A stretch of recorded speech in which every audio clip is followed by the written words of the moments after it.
உயிர்த்தெழுந்தாரே, இயேசு ஜெயித்தெழுந்தாரே,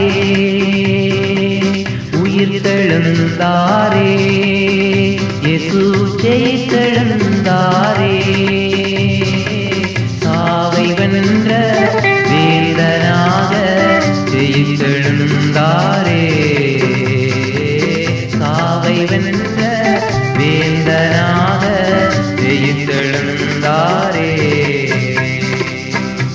லடையங்கே திறந்திடவே காவல் வீரர் பயந்திட, கல்லறையங்கே திறந்திடவே காவல் வீரர் பயந்திட, கர்த்தரை காணாது கலங்கிய வீரர் பயந்து நடுங்கவே ஜெயம் கொண்டார், கர்த்தரை காணாது கலங்கிய வீரர் பயந்து நடுங்கவே ஜெயம் கொண்டார். கர்த்தருக்குள் அன்பானவர்களே, அனுதினமும் கிறிஸ்துவுடன் தியான வேளைக்கு உங்களை அன்புடன் அழைக்கிறோம்.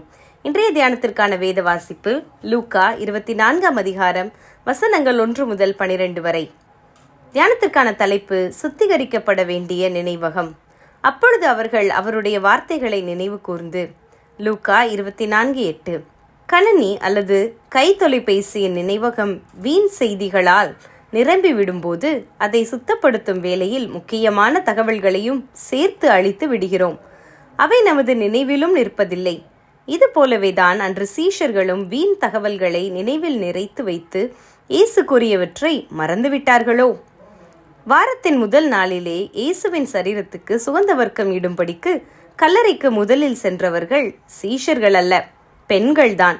சரீரத்தை காணாது கலக்கமுற்ற அவர்கள் முன் தோன்றிய தேவதூதர்கள் அவர் இங்கே இல்லை, அவர் உயிர்த்தெழுந்தார் என்ற செய்தியை கூறி இயேசு முன்கூட்டியே சொன்னவற்றையும் நினைவுபடுத்தினார்கள்.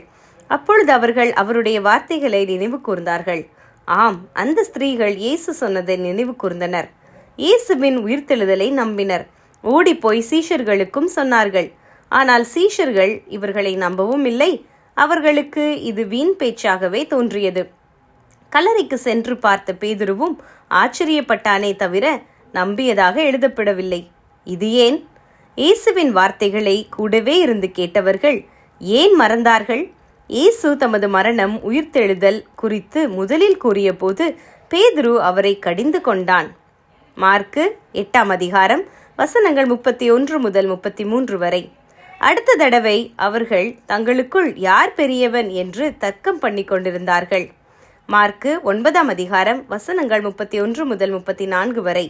மூன்றாவது தடவை இயேசுவின் மகிமையிலே அவருடைய வலது இடது பக்கத்திலே இருப்பதை குறித்தே யாக்கோபும் யோவானும் தர்க்கம் பண்ணினார்கள். ஆக இயேசு உலகிற்கு வந்த தமது முக்கிய பணியை குறித்து பேசிய போதெல்லாம் சீஷர்கள் உலக ரீதியான சிந்தனையை தமக்குள் வளர்த்து கொண்டார்கள். இயேசு கூறியபடியே அவரது பாடு மரணம் நிறைவு பெற்றிருந்தும் தங்கள் உலக ரீதியான பாதுகாப்பை குறித்து கவலைப்பட்டார்களே தவிர உயிர்த்தெழுதலை குறித்து இயேசு கூறியதை அவர்களால் நினைவுபடுத்த முடியாமற் போனது. அவர்களுடைய நினைவகங்கள் தேவையற்ற காரியங்களால் நிறைந்துவிட்டிருந்தது. நமது நினைவகங்கள் எதனால் நிரம்பியிருக்கின்றன? நிறைவேறிய தேவனுடைய வாக்கு, இதுவரை அவர் நடத்திய அற்புத வழிநடத்துதல் எதையும் நம்மால் நினைவு கூற முடியாதபடி நமது நினைவகங்களை நிரப்பி இருக்கும் வீண் காரியங்கள் என்ன? இன்றே பரிசுத்த ஆவியானவர் துணையுடன் நமது நினைவகங்களை சுத்தம் பண்ணுவோமாக.